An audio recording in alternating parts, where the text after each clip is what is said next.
tatargetin na ngayon itong si Leandro Leviste na isa ring matapang na bata na very emotional, pero sinasabi niya yung katotohanan na yung Cabral files na yan ay may copy ang ombudsman, may copy ang aalam ng DPWH dahil nirelease sa kanya yan. Pero ngayon patuloy na pinagsisinungalingan nitong mga bangag ng mga, ng bangag administration. Never naman aamin ang bangag. Uulitin ko, lahat ng in-expose ko ay dinideflect nila.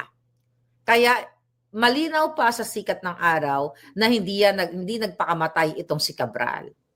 It's either buhay pa o ito ay talagang pinatay siya.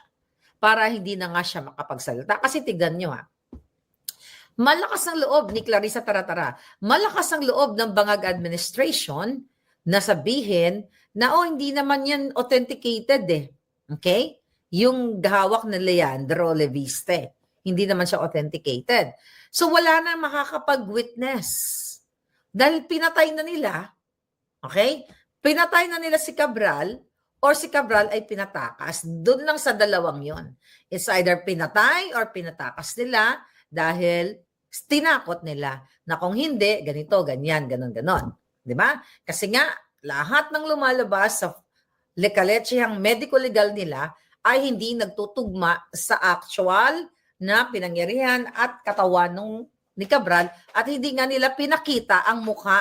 Meron bang balita na may wake yung family? Parang wala ko nakita na katulad kay Akop, di ba? Nandun yung mga demonyong kapwa niya kongresista na nag-alay ng bulaklak. Pero yung kay Cabral, wala. Hindi pinakita yung mukha kung siya ba talaga ang namatay na yon. Wala na tayong nakita sa family nila. Yun lang yung first day na napansin natin na ang sabi, ayaw nila ipa-autopsy, right? Then wala nang follow-up. Hey, media, bakit wala kayong follow-up? Bakit di natin nakita yung kabaong ni Cabral? Nasaan siya binurol? Binurol ba siya? Nasaan ba yung katawan niya? Pinag-aaralan pa rin ba siya? So nakita ninyo yung mga red flags na pwede talagang buhay pa siya.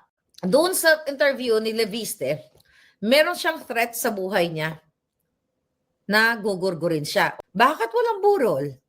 Walang wake, walang lahat. Tapos puro lang ang sinasabi ng DOJ na ganito walang foul play, naglibas sila ng mga CCTV. Malay ba natin na yung CCTV na yon ay intended kasama sa script na ito ilalabas natin later on na nakita kayo na last minute, okay?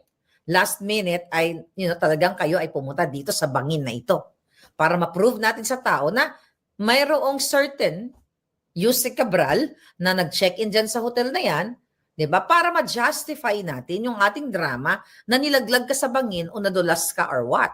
Then ngayon, sabi ko nga ang daming red flags. Okay? Kasi walang burol. Ngayon, kung mayroon man sigurong burol, anong nangyari? Closed casket.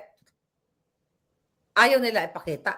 Para hindi makita ng mga kaibigan o mga kamag-anak na, yung mukha pala ng bangkay na yun ay hindi pala siya.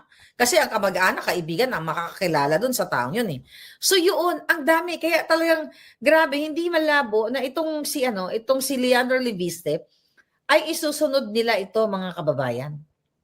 Isusunod nila ito kapag hindi ito nag-ingat itong itong batang ito.